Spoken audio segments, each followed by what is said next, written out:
Hey, welcome to another episode of the Delayed Gratification Podcast, where we talk about building business and wealth over time. As you know, we have some amazing guests that share their stories, inspire us, and today is no different. I got my man, Brandon Shotme, a.k.a. Brandon Dixon, his real name. But we're going to talk about where the real name comes from, not where the Brandon Shotme comes from. What's up, Brandon? For sure. How you feeling, man? Man, good to see you, brother. Oh, yeah, for sure. Brandon, tell us who you are, man, and let's we got a lot to talk about today. Yeah, well, my name is Brandon Shotme, but government put it out there as Brandon Dixon. Basically, I'm a photography videography mentor. I've been coaching for the past 4 years and actually been shooting videography for about 12 years now. 12 years. Mm-hmm. Wow. How'd you get started? Well, actually, I'm glad you mentioned. I was trying to be a rapper, right? So I was an artist, 18, and really trying to blow from a small hometown in North Carolina, called Wilson, and I'm really just trying to blow up in my city. And didn't really know how far I was gonna go, but I was like, man, I feel like that I can be, on stage. I feel like I can really be a rapper? Yeah. Like, you serious? Yeah. What's your stage name?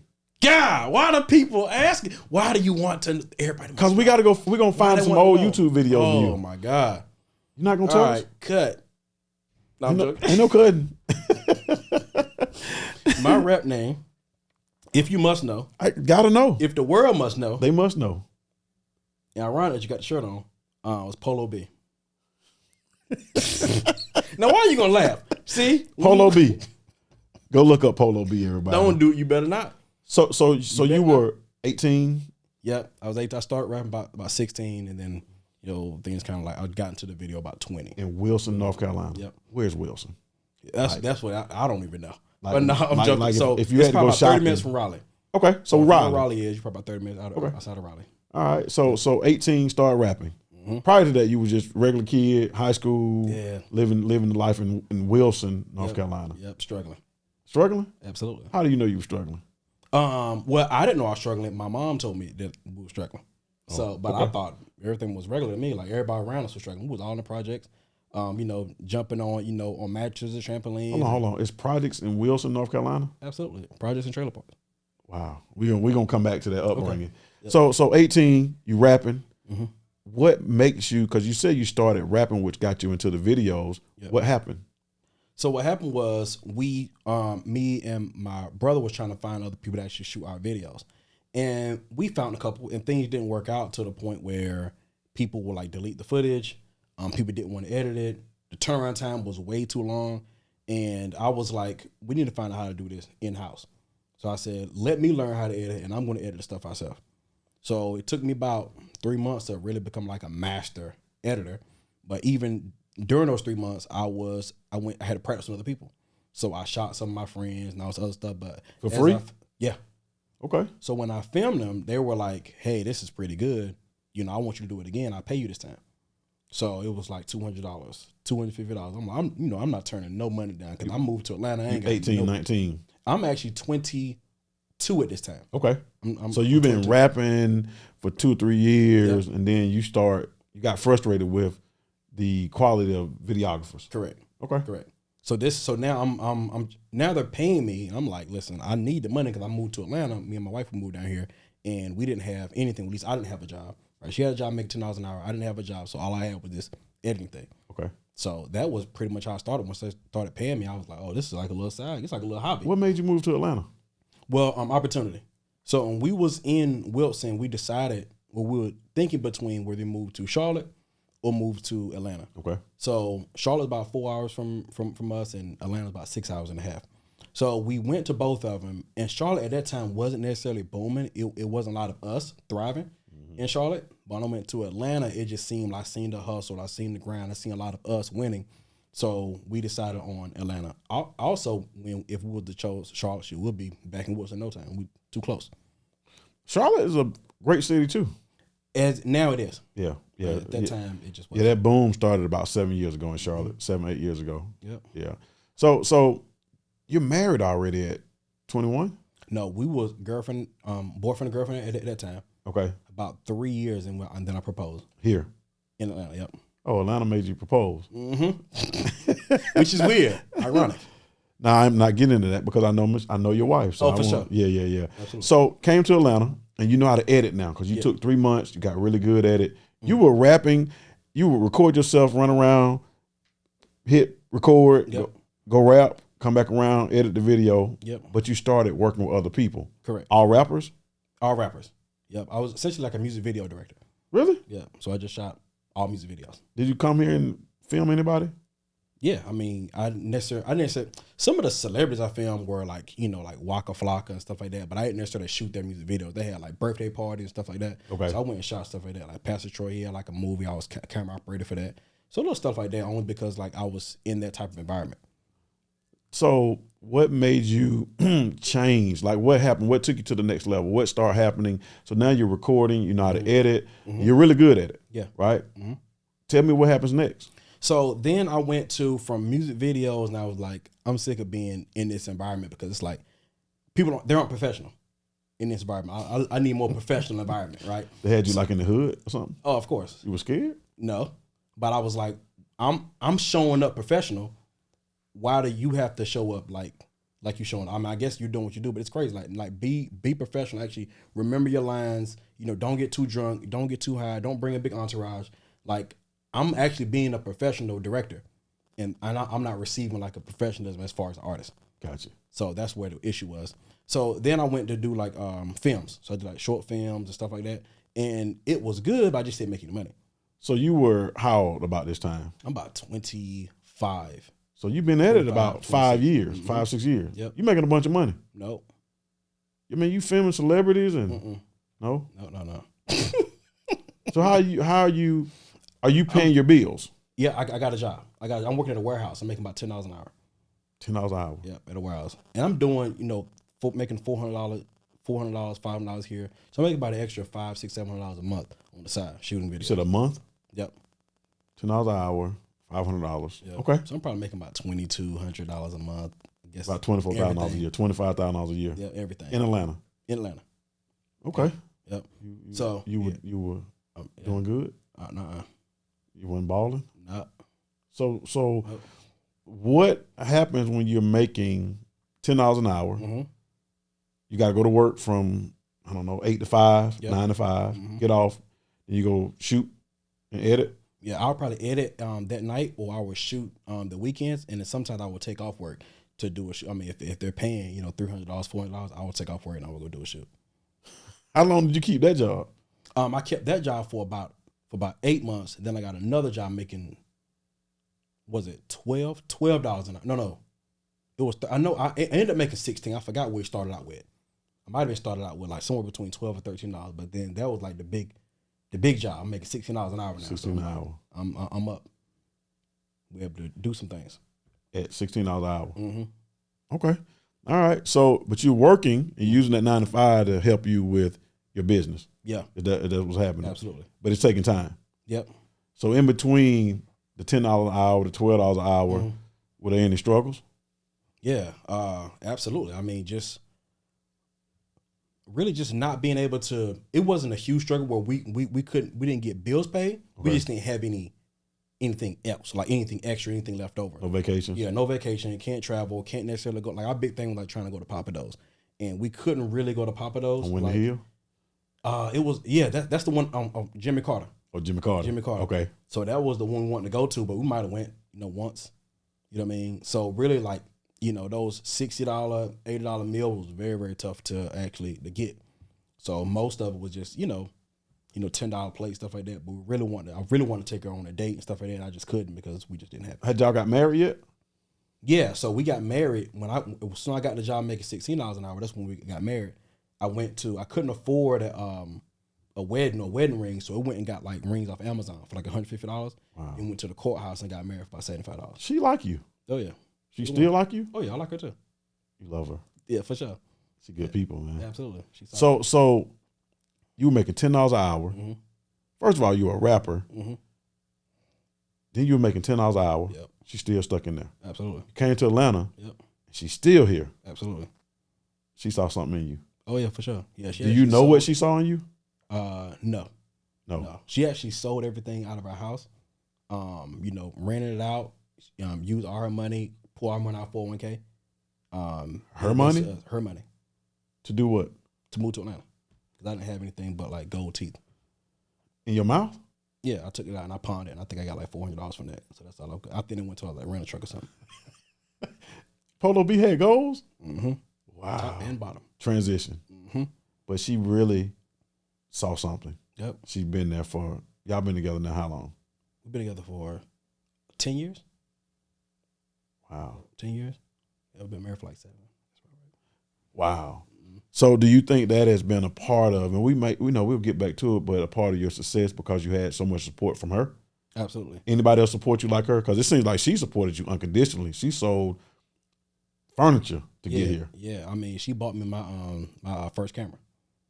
So I was using her like she had like a little pixie little camera, whatever. I was using that, and then she bought me my first. It was like a little camcorder, my first camera. That was when I shot like my first music video with my first free one. Wow, she awesome. Yeah. Now I know her, and I could tell she's awesome, but I didn't know that. Yeah. She helped build it. So if it's a question, her helping you build, did you ever feel any kind of way about her helping you? At first it was because when I first moved to Atlanta and I didn't have I didn't have a job for about 3 months. So of course I'm depressed, and me as a man, I can't have you coming in just, hey, did you went check and did you get a job today? And I'm frustrated and I'm pissed. Like, I did all I can do, and I'm arguing and stuff like that. Like, man, listen, I'm trying to get a job, want nobody to hire me, and I'm just like, I'm lashing out. And she's like, at her? She's like, Dog, I'm just trying to ask you, did you get a job today? I'm like, don't ask me about that. Like, I'm doing everything I can do. I fill out jobs all day. Nobody's hiring. I'm doing what I can. But when you moved, she knew you didn't have a job when you moved here. Right. So that's why she was so supportive. Right. Wow. So no job, 3 months. Mm-hmm. You feeling some kind of way? Yeah. You don't think she was feeling no kind of way? I'm sure she was. You sure? I'm sure she was. I'm sure she was like. Actually, I don't know. I think it might be a question for her, but I think that she's like, eventually he'll get it right. Because she saw something prior to. Yeah. If that was your daughter, what would you have told her about you? If you were the father of Michelle, what would you have said about Brandon? I would say, stick around. This boy's, he got something. I don't know what it is. I'm serious. Yeah. That's what you would have said? Yeah, I would say stick around. Why? What did you think she saw? What would a father, because I'm a father. Yeah.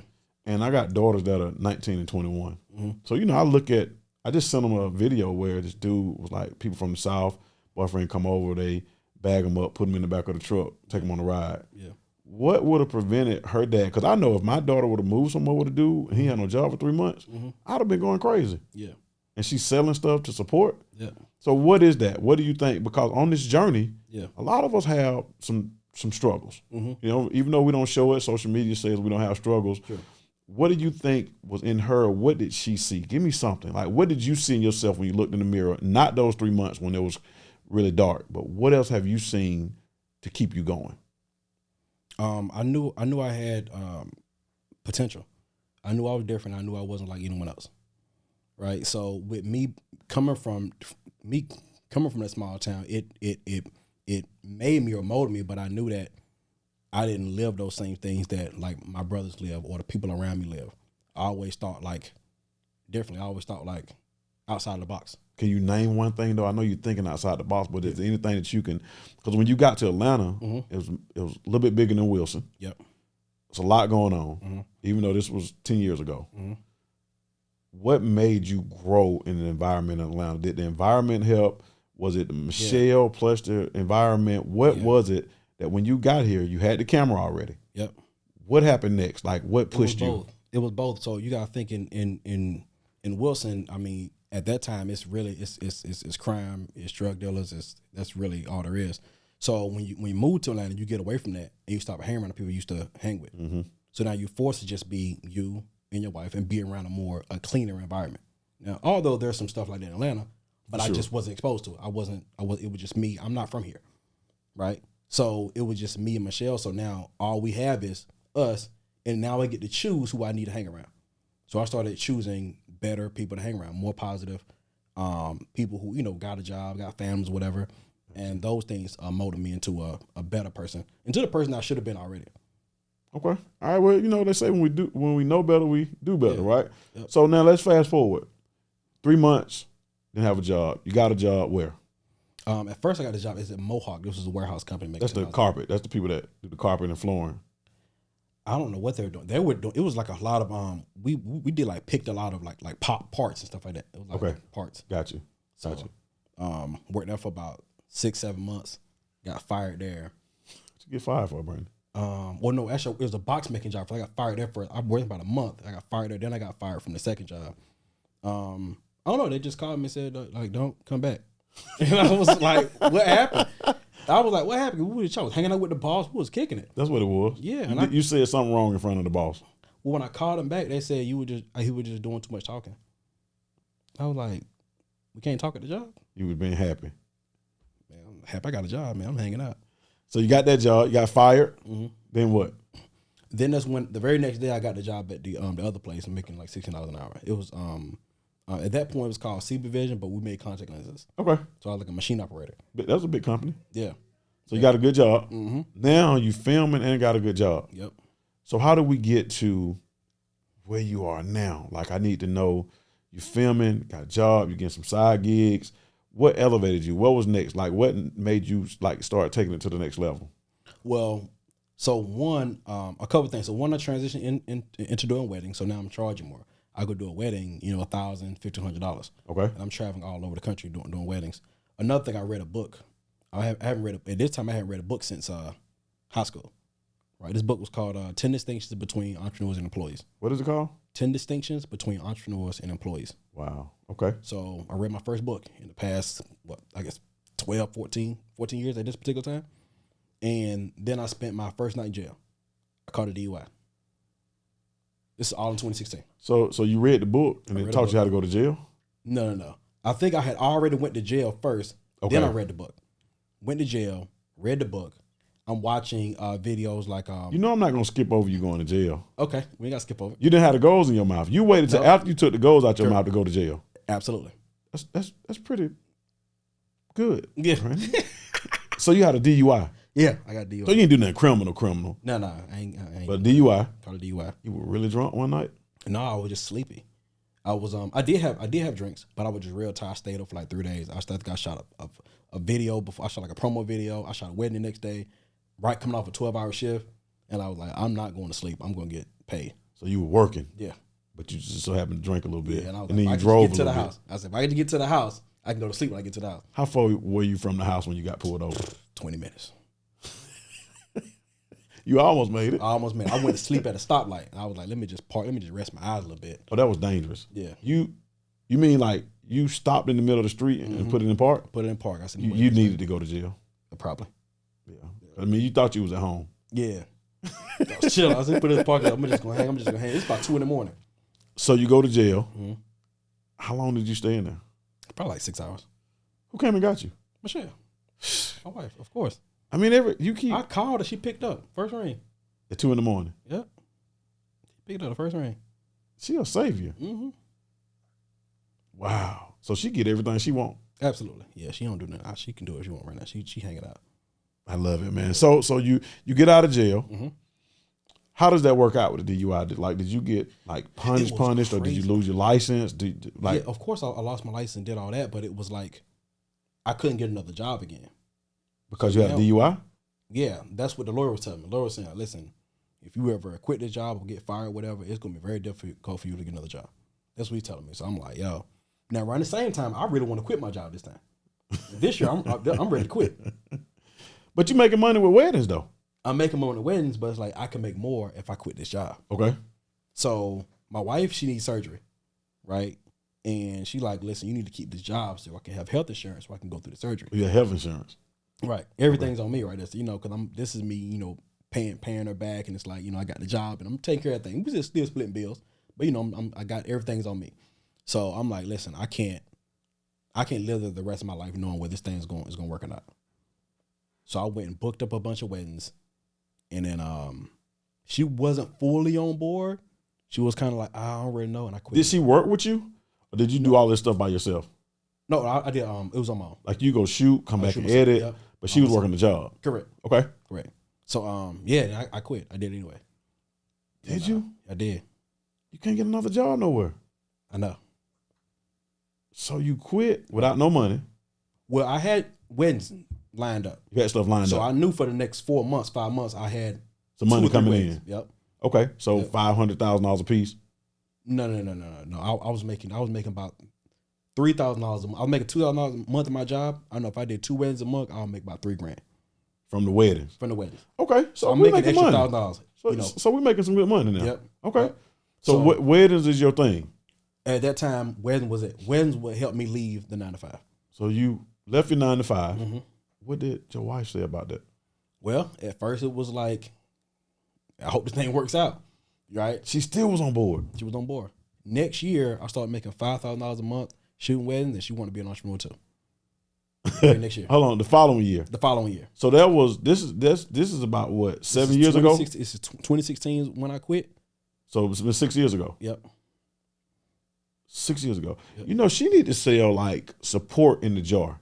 Mhm. Cause she every time you mention something positive, she been right there. Absolutely. So a year later, 2016, you quit your job. So 2017, 2017. she was like, man, I'm on board. I believe you. This is crazy. So she quit her job. Not yet. Not yet. Not yet. This might have been a year later when I started hanging around entrepreneurs, hanging around David Shands. I met y'all, and I'm like, now you guys are teaching me different business and entrepreneur principles because I don't know anything about entrepreneurship.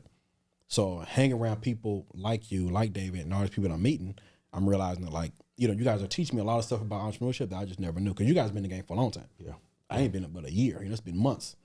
So But you got something, man. I'll say this though, man. One thing that, because you know I keep to myself a lot, but one thing I saw within you from early on, you had the personality. So you'll go anywhere and make somebody feel like, dang, I feel pretty good today because I just finished talking to Brandon. That's a good thing. You see what I'm saying? Your personality, so that you attract people. Yeah. You know what I mean? You didn't have the entrepreneurship, but you had the personality, True. which helps. So I'm sure that has gotten you a lot of clients Yeah, it did. because you know what I mean, like referrals. Yeah, it did. All right, so let's go 2018. She stops her job. Yeah, so it took me a minute because I was telling her, I said, listen, you can keep, honestly, I want to say it was 2019. I want to say it was 2019 because I was telling her, like, you can actually, you can quit.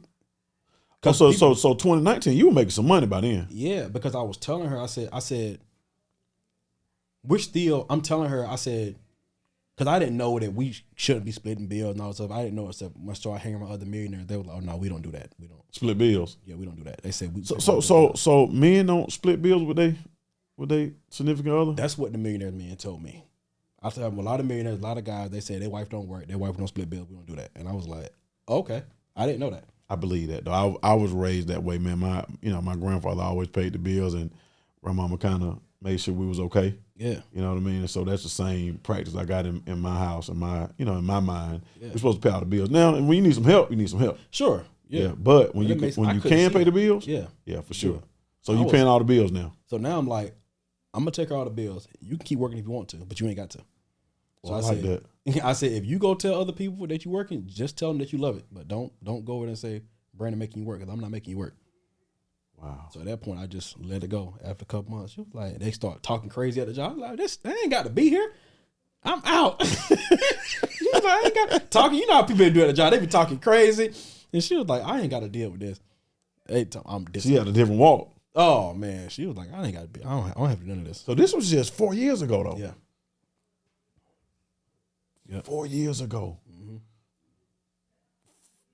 So you were making enough money. You were doing weddings, and what else at that point? Well, I don't do weddings about a year and a half. Because when I started hanging around entrepreneurs, I started shooting. I literally changed everything. I done nothing else but businesses, small businesses, entrepreneurs, brands. That's all I did. So that's your niche. That's my niche now. That's my niche then. So What makes you so good in that niche? Like, when did you decide that was your niche? Like, what made you feel like, man, that's all I want to do? Yeah. So when I started, because I get to learn while I earn. Oh, you cheating. So it was so fun. Oh, so we paying you to learn the craft. Yes. Y'all didn't even know it. Y'all didn't even That's why know you got so much money now. There you you done go. been around all the entrepreneurs, soaked up all the game. Now you're getting it. No, well, the secret's out. But everybody can still not able to, you can give True. them that sauce, the Absolutely. recipe, but they're not able to do how you've done it at the level that you've done it at. That's true. Because, man, every big conference, I'm like, there go Brandon. Like, I'm glad I caught him. Got me one video out of him early on. So you learn while you earn. Yep. And you felt some kind of way. You was inspired. Yeah. So you know what? No more. So you don't do weddings at all. No, I only do weddings for a year and a half. After that, I did straight. It was like I'm started out with like inspirational speakers. Okay. So like your Inky Johnson, your David Shands, Eric Thomas, stuff like that. And from there, just strictly small businesses. You recorded Inky, David, and Eric Thomas. Yep, they had like a tour, and Jeremy Anderson had like a tour. So me, Nikki, and Jose, then we shot all them, and it was just like it was fun. That's crazy. Yeah. So you got to be around some other folks that are great with the camera. Yep. And videos, so you learn from them as well. Absolutely. Are y'all still pretty cool? Oh, absolutely. Yeah, they solid. Y'all still feed off each other? Yeah. When crazy, just going back talking to Nikki and all them, it's like, yo, we was in the same spot. We was all in the same space. And we're all like really, really good. And that's why we are where we are right now. Because we're just, I don't know. When people say like, oh well, who else can do it stuff, man? I'm like, I don't know about who can do it. I do. But I know Nikki and Jose can. If I can do it, they can do it. You know what's crazy? They are some. I've met both of them. Yep. Really good people. They really solid. Yeah, really good people. So let's fast forward, man. So you are now recording entrepreneurs, business people, recording conferences. Yep. But it's just you. Right. Now everybody how do you go record? Because those are, when you name those 3 or 4 people, they got their own movement. Sure. So how do you record all 4 of them when somebody in Cali, somebody in Vegas, somebody in New York, somebody in Atlanta? Well, we've only done it when they go on tour. When they go separate, of course, Nikki them, they got ET. You know, I shoot David, and that's just kind of. But when we come together, and we just go and shoot a conference like that. Okay. But for the most part, I'm sticking with David. I'm shooting with David. You know, I shot with David Shands for free for about 2 years. Did you? Mm-hmm. Got real good. Yep. Cause I met you y'all over at the E-Complex. Mm-hmm. Now y'all got 2 or 3 facilities. David's like building facilities all over the world. Oh yeah, David. Shout out to David Shands. For sure. So now you are shooting with David. You're meeting entrepreneurs. You're meeting business people. Yep. So now your demand is growing. Correct. Making a little bit more money. Yep. So what about when 5 people want you to shoot on Saturday? What happens? Because I see you. I know I want you. Hey, she wants you. So you're booking. Mm-hmm. How does that work? What did you do to shoot more people? Because it's only you. Well, I started training, so I started coaching. Okay. So my coaching is also kind of like my training platform at the same time. What do you mean by that? So, and when I coach people, I show people how to shoot like I shoot and how to make money like I make money. But then when people need somebody really, really good like me, they get to use one of my students, one of my mentees who've already learned under me. That's smart. Yeah. So you built basically, I won't say Brandon's, but you built a farm system, almost like baseball, major leagues. Mm-hmm. You come through minor leagues. Yep. You proud of that? Absolutely. When did that start? 2018 is when I started taking payments. Started 2019 is when people started going through the classes. So is that a in-person class? It's online? What is that? It's both? It's both. How did you start it though? Yeah, both. So when I started, I said we were going to do classes, like six week classes online, and then we'll come into our studio at the E-Complex and do a 2-day in person. It's never changed ever since. I actually stole a model from Kendall Ficklin. He had like a model, like a 6-week 2-day, and I just took his whole model. I said, I love Kendall, man. Yeah. I said, let me get that model right there. So I just stole it. You stole it. I stole the model. Ain't nothing wrong with that. Yeah, I think we all steal a little bit. Oh, yeah. Yeah, everybody does. I don't know why people get mad when you're on social media and something like, be honest with you, I started a podcast. I watched David a lot. Yep. You know what I mean? So if you see something that's similar, yeah, I stole it. Yeah, but it ain't stealing when you tell somebody. Oh, yeah, I definitely let them know. I say, I appreciate it, thank you. You just got to cash out them some money every now and then. Oh, yeah, just a little bit. So you started the training online and in person. What is it called? It's called Shooters Camp. Shooters Camp. That's amazing, man. So the Shooters Camp, I go through the Shooters Camp. You teach me how to use the camera. Yep. And the business side. Correct. Like, what does that look like? I come in 6 weeks online. What am I learning? So you're learning the technical side. Even if you already know the technical side, which everybody feels like they already know, I show them in a more simplistic format so that you're able to go and teach others. So after I show you how to do it, you can go and teach somebody for free. Oh, so you don't mind? They start their own? Oh yeah, I don't really care about that. Yeah, go crazy. Go crazy. Do a little Shooters Camp. Do a little. I don't care what you do. I got a couple mentors who's already doing it. Okay, so they making money. Yeah. So you go ahead and you learn the technical side, then you also learn the business side. So I'll show you how to get clients paying you on a monthly basis. That's the whole goal. During the 6 weeks? Yeah. So if I got a camera, you know what? I'm gonna go back even further. Okay. I don't have a camera, but I want to learn how to shoot. We'll actually, right? When you come in, we'll actually show you which camera to get. Will you? Everything. Yep. That's pretty good. Yeah. What about? I need money. Yeah, that's really the whole point. You can come in with no camera or anything. We'll show you how to get a camera. We'll show you how to get paid. We'll show you how to find the clients. Can I come work for you? Kinda. You can come in like intern, but you really got to be you got to be good though. You got to be good. I'm saying when I finish shooters camp, graduate. You got a graduation? Correct. Do you? Yeah, absolutely. 6 weeks, then 2 days in person. I finish. I graduate. I'm excited. You see, I'm a good. Can I come and intern with you? Absolutely. Yeah, you can hang around me however, whenever you want to. You go through any of my shooters camp mentees or students, they can come and pull up whenever they want to. I've met some amazing people that have come through your shooters camp. Yep. What I come through shooters camp, then what's next? I graduate and you just send me off on my own, like. Yeah, essentially you should be making money. If not already on your way to making money. Okay. If you still need help with clients, people still hit me up. They're like, man, somebody just hit me up the other day from class of last year, and they're just like, yo, man, I just need help with this pricing thing. So you do offer some support. Absolutely. How expensive is it? It's right now it's $3,500. Okay. $3,500 right now. So at the time of this recording, right? So the price is probably going to double. But yeah, you said it's going to do what? It's probably going to double. But if they watch this, can they still get that price? Yeah. Okay. They watch it right now. Absolutely. They're watching it right now. Say, hey, I'm watching the delayed gratification, podcast, and I'm gonna need that. I got What if I don't have 3,500?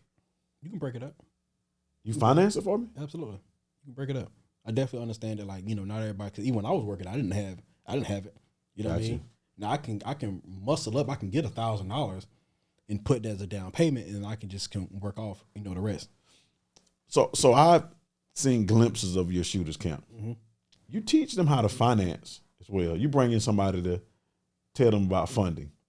Yeah, we do. We talk about personal credit. We talk about business credit. We talk about taxes. So all that stuff is inside the portal as well. So we try to teach them a little bit everything, so they don't have to go outside for anything. So it's bigger than the camera. Yeah. If I come to you and I got bad credit, you teach me how to get my credit right, to be able to go get some funding, to get my equipment. Yeah, we definitely got resources for everything. That's crazy. Yeah. Why videography and photography? Like if you were to tell a kid that's in high school, hey, you can do this, you can make a living with this, why?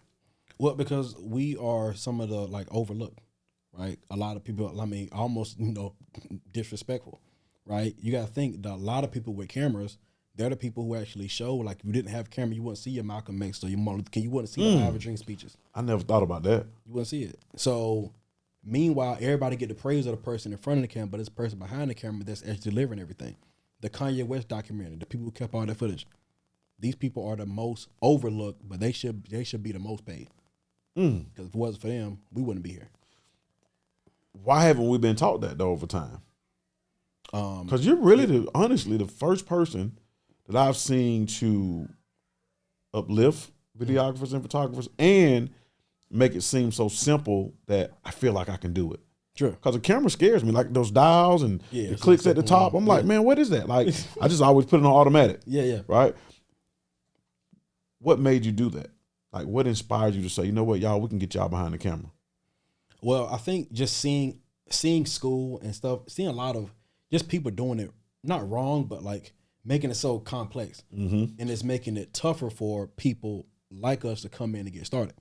So if you're scared of that stuff and see like dials and all those other things, who's going to show them like, no, you have, this is a very simple way to do it. Let's do it this way. Now you believe you can do it. Now you can go and live your dreams of being a photographer, a filmmaker, creator, graphic designer, whatever. You can do that. But if not, it'll scare you. Watching YouTube, going to film school, and it's like, man, I just don't get it. Editing scares me. Are you living your dream? Absolutely. When did you know? Because you had some nightmarish nights too. Yeah. When did you know you were living your dream? I don't know exactly when, but I know when I started, because I thought that photography and videography was my passion, and it wasn't. It was actually teaching others and showing others and helping others. That was my true passion. Wow. And that's when I found out I was living my dream. So you could have taught others how to rap? Yeah, I would have been fine with that. I mean, if I was like successful at it. But you've been successful at videography, photography. Yep. Right? what does that look like though for you over time? What's next? Like if you had to say, you know what, in the next 3 years, where do I want to be? Because you don't do a lot of shooting anymore. Correct. So in the next 3 years, I want to continue helping photographers and videographers. So like right now, I'm building out like a software that's really going to help streamline the process. So if they can use that, and I don't want to have my name on it. They just boom, as long as they get to use it and they're able to like make more money and get more clients and be able to deliver a better service to their clients, I know that I helped a lot. But I got to come to shooters camp to get that software. Or you just gonna sell it to the public? I'm gonna sell it to the public. You getting ready to be like rich. Yeah, I'm trying to be Jeff Bezos' little brother. Let me. I gotta ask you this though, man. Were there any times after you started recording the entrepreneurs and the business folks that got tough? Yeah, I mean, yeah, because you don't really know where like the money is coming from. Mm-hmm. So it is I kind of scaled back to that time where it was what is it? Kind of like where you were when you was like working a job, especially when like stop doing weddings. Kind of like, well, I hope this kind of like pays the bill. So now like the money isn't as much as it was when I first was all in doing weddings.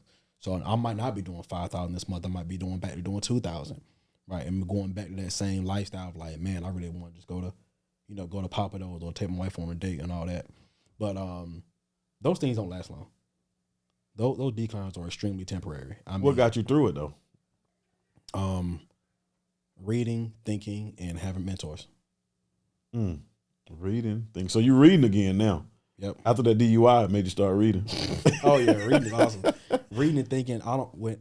Every time I go through a decline, even entrepreneurship, like I go through declines like every year. But I got it. So you say every year? Every year. What does that mean? What is a decline? Give me an example. Decline is like you're used to making $100,000 a month and you get comfortable, and then it might drop down to 30,000 because those are some really big numbers, Mm-hmm. Brandon. Yeah, 100,000 a month with the camera. Yeah. Are you serious? We're like camera and coaching. That's what I'm saying. Yeah, I mean a combination. Yeah. And you say when it dropped down. So what do you feel like when it drops down? Like are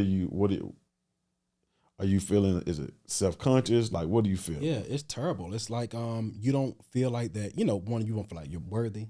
You feel like I don't know if I can do this. I don't know if I should be in this position. But then that stuff don't last long. I think declines help me a lot because it helps me think. Right? It gets me in a time of like God has been like, sit down, I want you to think, and it helps me think about the next day. Because if I don't, I would never think about the future. I always think about like, man, I'm chilling, I'm hanging out, man. We getting money. We getting money. We good. What's one of the worst feelings you've had though during this journey? Because we're all on this entrepreneur journey, man. And I know it doesn't help that we can look at social media and see I got me a camera, then I look at you and say, man, dude making $100,000 a month, but I'm making $2. Am I able to get from 2 to 100? And some people quit because they got, what do they call that? It's not imposter. It's like I'm duplicating. Yeah, I want to be like him. Yeah, copy syndrome or whatever it's called. Do you ever get that feeling? Like I'm looking at somebody else and they doing great, but I'm only doing 30,000. They making 300,000. Yeah, that. What is that feeling? I don't know what that feeling is called, but it definitely. I try not to do a lot of those. I don't do a lot of scoreboard watching for myself either. But just watching, I don't never look back and see like how much money I made. Look at stuff I accomplished, man. I just never. My birthday was last week. I worked all day. Happy birthday! Appreciate you. We got to go celebrate. I don't know what I'm gonna do. I'm hanging out. It's just like I'm so. Gotta stay focused. It's so much stuff. It's like when you feel like it's something to, and I need to go with your question, but when I feel like it's something to celebrate,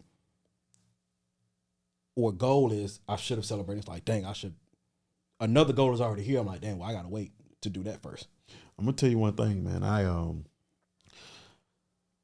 Same thing. Have dark moments, right? Or go through things, and in 2021, I had a really dark moment, right?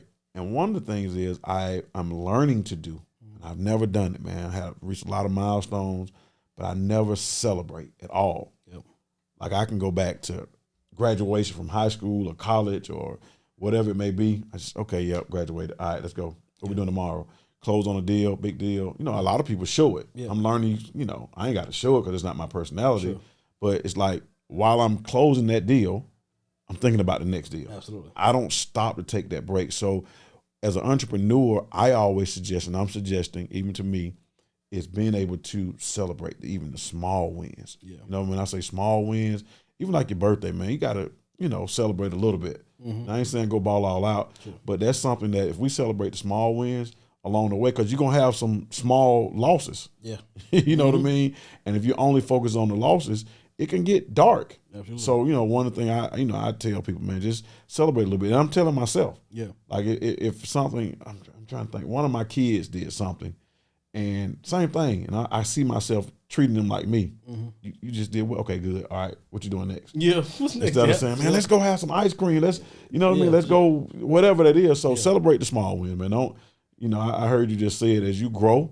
I don't ever want you to get to one of the points I was in where you got all the big wins, all the small ones, and then something don't go right, and then you like, man, you only focused on that bad thing when you got 100 great things, 100 people or thousands of people that you've taught that camera. So, but yeah, let's go back to that question. So shooters camp, they graduate, man, they awesome. There's a bunch of people out here, man. We was in Miami, and it was my birthday. We was in Miami, and I seen your partner, a couple of your students, right, that I've seen grow. Yeah. How does that make you feel when you see them out like that?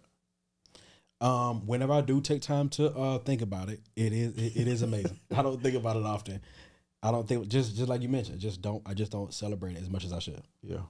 So But how we gonna somebody celebrate? would have to bring it to my attention, like, yo, look at this, and I'm like, Listen, man, that's them doing their thing, man. I don't want to be a part of that. They got it. 2 years ago, you put a young man in the car with me, and he was just coming from, I think, Philly. Yeah.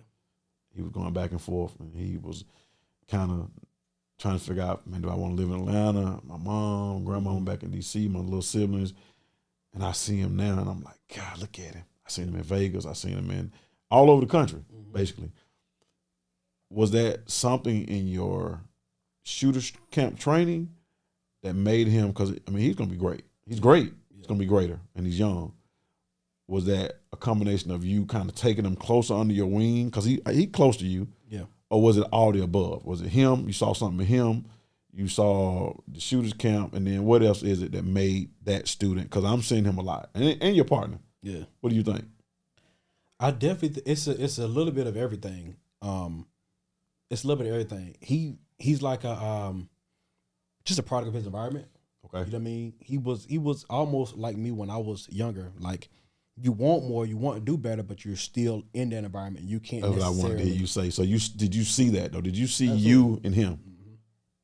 You add a little bit extra sauce when you had him right there with you.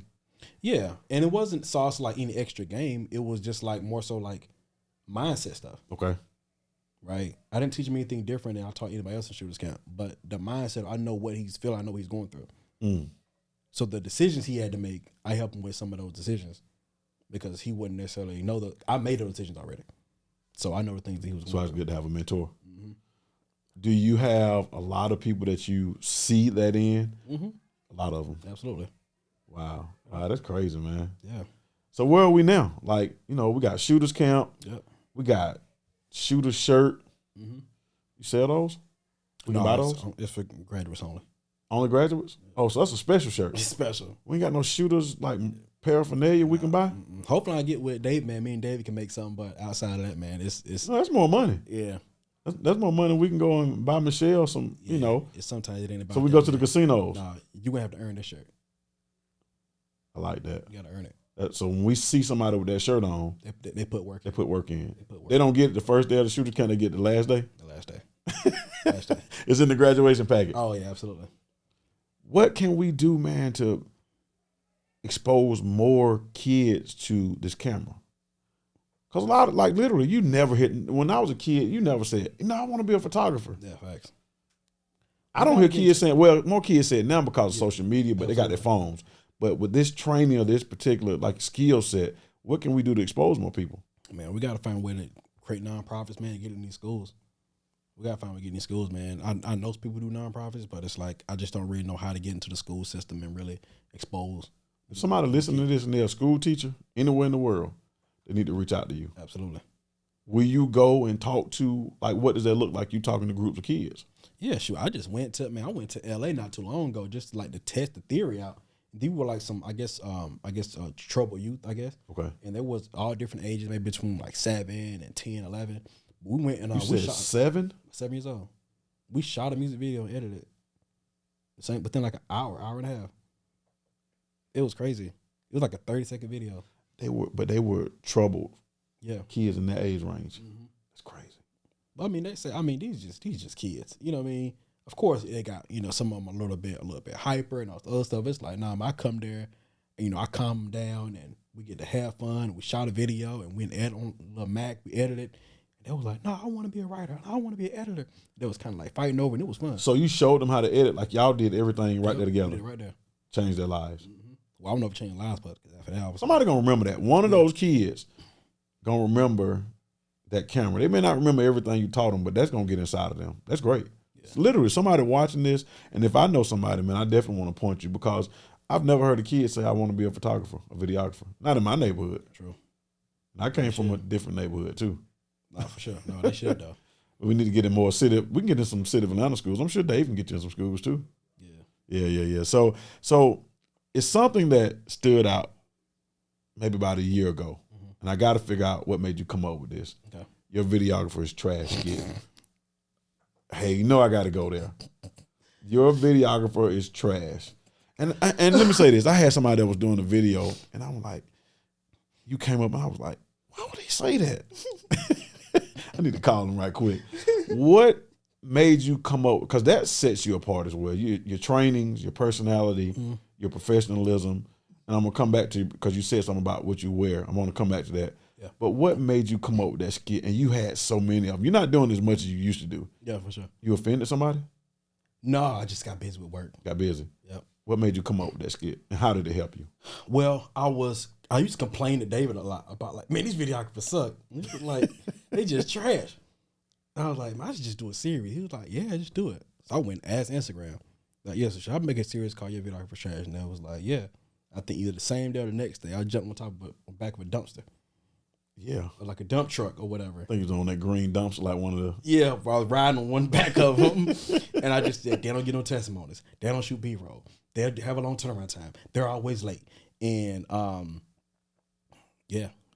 So you wasn't doing that to really knock nobody. You were just saying, you were making the industry better.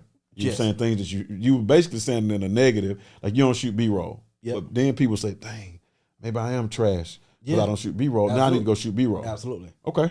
Absolutely. Okay. So it's a lot of people been trying to book me too because they've been like, oh, this guy must not suck, which is true. I don't suck. So you got business from that? Yeah. Yeah, it wasn't what I was trying to do. I just knew that, like, no, these people suck. When you see this, I want you to know, like, go and make a turnaround time better. Go and do so forth. And I don't care how you feel about it. Turnaround time. Yep. Now I'm going to say this. Y'all do something that I don't know if anybody else do.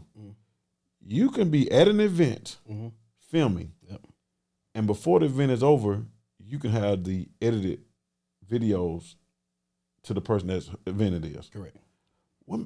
First of all, how do you do that? If you want to tell some secrets, maybe not. I liked it. But what made you start doing that? That same day. Like I saw we were in Vegas. Yep. And before it ended, you had the stuff that was happening up on the screen before the end of the day.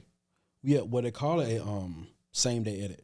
Okay. Same day edit. And it's I don't know how popular it is in the industry, but I know it's not heavy in the event space industry.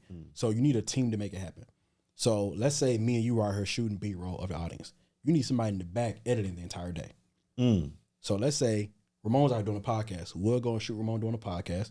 We'll go back to the editor, dump the footage, say, hey, add this in there. Ramon just got done doing his podcast. And as it's happening, we add it in there throughout the day. That's crazy, man. But you need a team to make it happen. So if you does that set you apart from a lot of people, though? Have you seen other people doing that? No, I just saw my students doing it. That's it. I haven't seen my you teach. Yeah, I haven't seen anybody else. I mean, it's big. It's a lot. It's bigger than that. The same day edit is one thing, but the way we come dressed, the way we move, man, everything is like. I mean, of course, hiring the shoes is premium, and I don't really think we're that premium. I think a lot of people charge a whole lot more than us, but I think you get professionalism. You keep saying professionalism. Yeah. What is that? Basically doing what we said we were going to do. Okay. That's it. What about dress code? Because I heard you say something about a dress code one, and I'm like, it's serious. What dude talking about dress code? It's serious. I mean, because when you don't know, you don't know. I get it, right? But when you start to understand, you need to do better. Like dressing all black, move behind. You can't be coming out. You got Gucci slides on. People have slides, like slippers. I thought this new generation like that. No, that don't matter. Put it like this. I put a post out and it said, whatever you wear on a job interview or you should wear at a shoot. Now, it was a little bit outlandish, but it was a concept behind it. So people was in the comments saying, well, I'm not going to wear no suit or whatever. I'm not telling you to wear a suit. Yeah. What I'm saying is you took all that time and energy to get dressed up and get ready to get new shirts and all this other stuff for a job that's going to pay you less than what you're worth. But then for somebody that's finally paying you for you, whether it's $200,000, $500,000, you come dressed like you freaking on stage, right? And I said, matter of fact, let's just go and keep it real. If I was to show up and shoot you and I had a full suit on, I'm hot as I'll get out. Mm-hmm. Another dude showed he got ball shorts, lime green Dragon Ball Z shirt on, sunglasses on, flip flops. Which one would you much rather hire or pay more? Yeah. That's a real question. Which one would you rather? I would the guy with the suit on. Right? Now, although you're like, no, I'm not gonna I need to be comfortable. Let's just cut all the crap out. Let's just say you're super comfy with your ball and shorts on, you got your slides on, and you fresh. You got a Balenciaga shirt on. I don't know. You fresh to death. And I come full suit. I'm about to pass out. And I might be uncomfortable. But the fact that you just said you're probably willing to pay me double. And it's like, this guy might not be professional at all. This person might be his first day on the job. You know what I mean? So perception is everything. But do you, again, I don't call it new age folks, but they're a little bit different though. Sure. Right? So they kind of turn their nose on the guy with the suit on. Okay. Right? Versus the guy that has on slides because they can do the same job. Correct. Have you seen that stop you from getting jobs, or do you just teach people when you walk up, pull your clothes up, comb your hair, get in there and do your work? Do you think that gets me in more doors? It should get you in more doors. Like I don't want you around me. You come around looking crazy. You can go back to the house. Cause y'all look really, really good when y'all somewhere. Yeah, you go back to the house. We do a whole call before we do events. We got we got Michelle making shirts. My wife again. She making shirts. She make these. So Michelle's awesome. Yeah, she behind the scenes doing everything. But no, we have a whole call. We say this is what we're wearing tomorrow. Yeah. Of course, we're wearing all black. Ramon's event is green. Yes. So we're gonna make green shooter shirts for Ramon's event. But y'all go to that level of detail. Yep. Mm-hmm. That's Brandon, you all right. Yeah, we ain't playing. And we showing out. We coming in and because I don't know, we just got a certain level of pride. You know what I mean? And we be on when we go back to like huddles and all that, we be on our team's head. Why ain't these videos done? Why ain't these photos done? We should have this done. Ramon should have a shot already. Boom, boom. You know, when we come out, we look nice, but just know we just had a whole powwow, you know, in the huddle. When did you learn that though? Because I mean, you kind of like an overnight success. I mean, you just like you popped up on the scene, man. But like a pop down. like again, it's been going on now over 10, 12 years. Absolutely. I know that. No, we sure. know that now because we hear the story. But absolutely. If I'm looking at social media, it's like I just started 2 years ago. I mean, like really seeing you really at it. That is true. That is true. When did you start developing these strategies? Because you didn't come from a big corporate job. Nope. You know what I mean? You talked about your journey through the warehouses and rapping, and what made you get this professional and build your team? It's experience. Experience. It's funny that you say that because it does seem like I came out overnight, and it does seem like things did start like taking off like a few years ago. Like I was one where like 2,000 followers, then things just kind of took off. So I guess to look at that standpoint, it does seem like it was overnight, but it was all the years of me shooting. It was literally experience. So it's funny you say that because you can't necessarily see people like, well, I want to see what you edited. Like you can't. It's not on my page, so you can't just be like, that's kind of like, oh, wrong. Let me see what deals you closed. Yeah. You know what I mean? It's like, where is the proof? How do I know this guy's really good? He talking about all of us are trash. Why don't I see where is it? He can't be this great. He keep fussing us out talking about we need to wear this. We need to make this money. Where is his money? How do we know how much money he's making? Right. So all these things definitely disturb people. Now, me personally, I think that doesn't matter. I think it only matters the stuff that I'm saying is it's true and other people are winning. I think if other people are winning, I think the stuff I say really. Those are your receipts when you see your. Yeah, I think that's all that matters. But the experience, since I went through so many niches, I've been through so much, like that allows me to be able to talk the way I talk and to be able to give the game the way I give. Because even when I see people and I see a photographer and I start to fuss I fuss out photographers out of nowhere. I don't know if you know that. Like people that you don't know? Yeah, I just roll up and I just tell them like, yo, don't do that. Take that off. Don't do this. Where's your camera? Stop it. They be like, who this dude? Whatever. Some people. But you're doing it out of care for the industry yep. and for them as a photographer and professionalism. Okay. Yep, I go in. I be like, this don't make sense. Yo, you look crazy. All of us look crazy in here. Overnight success. I'm going to go back to it. Yeah. 12 years of overnight success. Correct. What's your goal with this? What's your vision? Man, really, to help as many, I want thousands of photographers and videographers to be able to see what I see. Right. Because they don't, I got a long way to go because they don't see, they don't see what I see. So I want to put things in my brain. I want to put it in their brain. What does that look like? Photographers and videographers working with businesses, making thousands a month, retiring their wife, retiring their spouse, whatever it looks like. Just being able to live the life on their own terms. Right. If they decide not to, that's fine. But I don't want them to act like I didn't know. That you didn't give it to them. Yeah. You giving it to them. How many people you trained so far over the past, 4 years? I want to say we were right at about 300, maybe a little bit over 300 now. That's a lot of people's lives that you've touched. Yeah. It just went through Shooters Camp. But of course, we've done Yellow Print. I've done webinars. What's Yellow Print? Yellow Print is a conference we do every year. It's so that's not the Shooters Camp. No, that's something different. It's a whole conference. Correct. When did you start? 2 years ago. So it's a business conference strictly for photographers and videographers. All business. Don't bring your camera. Don't bring your camera? Don't bring your camera. You're not going to need it. How long does the conference last? It's 2 days.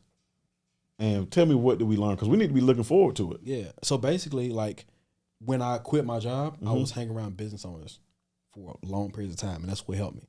So I'm like, well, what's the best way to show people how I found out? Let's bring all the business owners to a conference, and everybody get learning in 2 days. 2 days. In 2 days. You learn everything. Systems, contracts, invoices, how to get clients, how to just everything, all business. Give me one thing concrete that I can look forward to in 5 years from you that right now you're planning for. Name one thing, like this is a goal I got to have in 5 years. Yeah. Well, I think this software, man, if I can get this software out. Not if. When I get the software out, because it's coming. Okay. I'm working on, so you're right, it's not if, it's coming. When I get it out, man, I want it to be able to impact thousands of lives, and you're not going to know whether it's mine or not, but I'll let you know it's mine.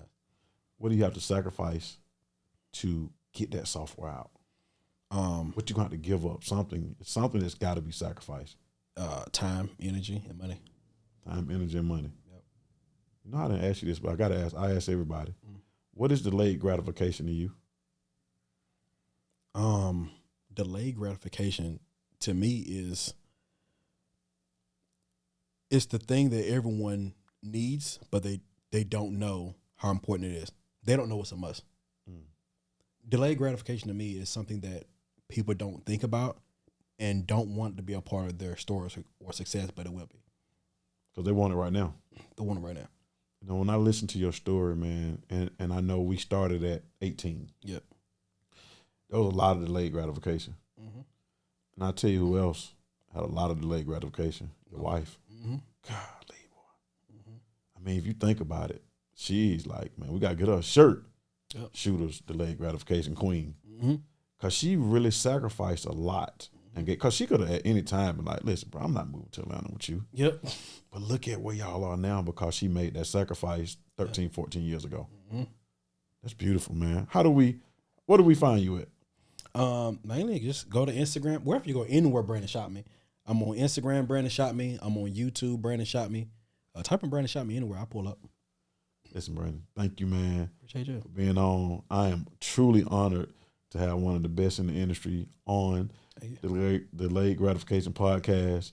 Y'all listen, Thank y'all for joining in today. Y'all make sure y'all go follow my brother. For sure. Sign up for anything that he has. If you have a slight interest in being a photographer, videographer, Shooters Camp is the best in the world. Matter of fact, there's nothing that compares to it. And make sure you go follow him. Join us on the next episode of the Delayed Gratification Podcast. I love y'all. I'll see y'all later. We did it. Appreciate it, brother.